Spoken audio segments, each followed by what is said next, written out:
है, ये human rights के खिलाफ है।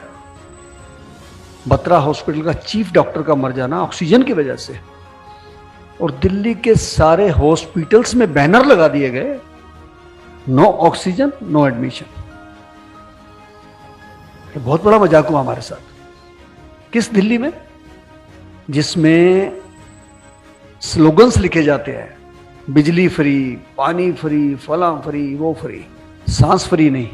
जैसे कोरियर वाला चलता है ना जी, जैसे कोरियर की बुकिंग होती है, एक बिल्डिंग से उठाया, दूसरे से उठाया, तीसरे से डंप कर दिया। हमारे पास सुबह 20-22 कॉल जैसे आ जाती थी तो मैं रूट बनाता था, पहली सीमापुरी से, फिर दिलशाद गार्डन से, फिर विवेक विहार से, फिर फला जगह से। हम उनको स्लिप देते रहते थे, बॉडी गाड़ी में रख लेते थे, उसको बैग पे लिख देते थे, नाम, फ़ोन नंबर, बंदे का नाम सब, और कहते थे आप शमशान पहुंचिए क्योंकि अभी हम घूम के आएंगे, 2-2.5-3 घंटे लगेंगे। हम लाशों की डिलीवरी ले रहे हैं। देखो आप सिस्टम देखिए कितना जबरदस्त बन गया। कोई सरकारी तंत्र नहीं था वहां पे, कोई सरकारी तंत्र नहीं था। आप किसी का मर्डर करके भी ले जाओ को पूछने वाला नहीं था, किसी को भी उठा के ले जाओ को पूछने वाला नहीं था, बदली भी कर लो तो कोई पूछने वाला नहीं है, क्योंकि देखने वाला ही कोई नहीं था। और उन सब बॉडीज को ले जाके फिर हम उतारते थे। वहां घर से किसी का एक बंदा आता था, किसी के 2 आते थे, नहीं भी आते थे। 8-10 दिन पहले मैं मुंबई में था, रोटरी क्लब वालों ने बुलाया था मुझे कल्याण में, और उसी दिन बाई चांस मैंने मोबाइल पे देखी ऐड कि 37,500 रुपये में संस्कार करा लो। आपने भी देखी होगी। मैंने वहां भी लोगों को पूछा, हाथ खड़े कराया, करे सबने देखी है। मैंने कहा यार ये तो कोविड में तो चलो ब्लैकमेल हो रही थी, ये अब ब्लैकमेल कैसे शुरू हो गई? मतलब कोविड के समय से एक बंदे ने, किसी ने देखा कि यार ये तो बड़ा बढ़िया धंधा है। ये तो आप 37,500 रुपये का बात कर रहे हैं। 50,000 में तो गरीब आदमी अपनी लड़की के हाथ पीले करता है जी। हमारे मुल्क के अंदर वो भी नहीं होते उनके पास जी, वो भी इकट्ठा करता है। मेरे पास रोज आते हैं लोग, एक घी का टीन दे दो जी, बच्ची की शादी है जी, 2 साड़ियां दे दो जी। उस मुल्क के अंदर 37,500 रुपए की एड निकालना, मुझे लगता है किसी को चिढ़ा रहे हैं हम। मुझे लगता है कि किसी को हम चिढ़ा रहे हैं कि हम रईस, मैं ही बथेरा दे दूंगा, क्योंकि आज ईश्वर ने मुझे ह्यूमन राइट्स के विषय में भेजा है और मैं इसकी आवाज उठाने वाला हूं और उनके खिलाफ एफआईआर भी कराने वाला हूं। तो अब थोड़े दिन रुक जाइए, मैं उसके ऊपर रिसर्च कर रहा हूं। मैंने बात भी कर ली है, मैंने क्राइम ब्रांच ऑफ थाने, वो थाने में है दुकान, ये बता दूं मैं। ये जो चल रहा था एक नेट, ये दिल्ली की एग्जीबिशन में लगाया स्टॉल, ऐसा कोई स्टॉल नहीं लगा था यहाँ, हमने जांच कर ली थी। वो सब ऐसे ही चल रहा था, आजकल कुछ भी डाल दो। लेकिन जब करते करते करते करते हम पहुंचे तो थाने, मुंबई यानी थाने से चल रहा है काम वो, और उसका कहना है कि मैं 5,000 लोगों की बुकिंग ले चुका हूं, 5,000 लोगों की बुकिंग ले चुका हूं मैं, और मेरा 50,000 करोड़ का प्रोजेक्ट है, उसने बोला मेरे को।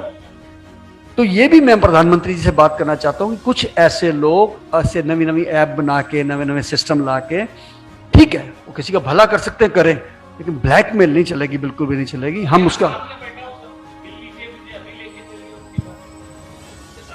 आप चिंता मत करिए, वो चल के आएंगे, हम क्यों जाएंगे? नहीं, आपके सामने बैठा हूं तो आप ओपन टॉक हो जाएगा ना।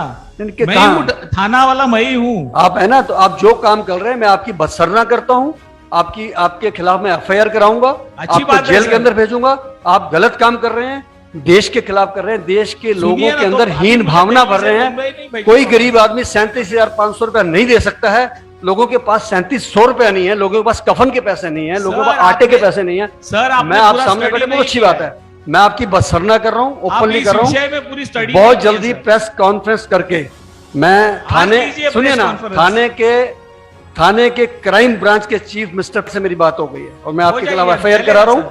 मैं ओपनली मंच से कह रहा हूँ, दिल्ली के पीएचडी चैम्बर में कह रहा हूँ, मुझे कोई डर नहीं है। नहीं, मैं आपके खिलाफ कंप्लेंट नहीं सर, मैं आपके खिलाफ कंप्लेंट कर रहा हूं।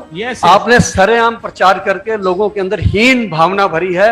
जिस मुल्क के अंदर 37,500 में गरीब बच्ची के हाथ पीले हो जाते हों, उसको जलाने के लिए, एक लाश के लिए आप 37,500 रुपये मांग रहे हैं। आप नाजायज काम कर रहे हैं। आप मुझे देखिए, ये लड़ाई का मंच नहीं है, ये जिनका चैम्बर का मंच है। मैंने अपनी बात रख दी, आप अपनी रख देना। मैं डरने वाला किसी से नहीं हूं। मैंने अपनी बात रख दी है। फलाना फलाना हॉस्पिटल ने बहुत धमकाया, बहुत लालच दिए, मोटे मोटे लालच दिए कि शंटी जी वीडियो बंद कर दीजिए, इतना माल ले लीजिए। मैंने कहा मैं दलाल नहीं हूं, मैं सेवक हूं, दलाल नहीं हूं। और इस कोविड में जिसने गलत काम किए बख्शूंगा नहीं किसी को भी।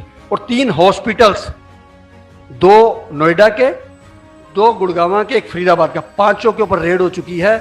और आप बिलीव करेंगे, कैश वहां से 5-5, 6-6 करोड़ रुपए मिल गया और 4-4 करोड़ का सोना मिल गया।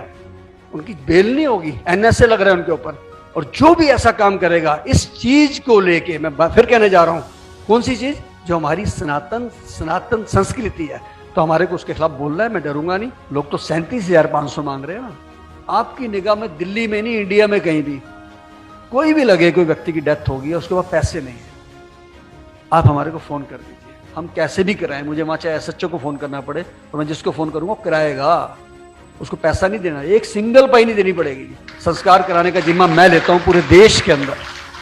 मेरे को आपने बुलाया, बहुत सम्मानित किया और बहुत अच्छा सब्जेक्ट चुना और इसमें हमको सबको मिलके काम करना है। मैं बहुत बहुत छितवाल साहब आपका धन्यवाद करता हूं, आपने इतना कीमती समय दिया। धन्यवाद। जय हिंद।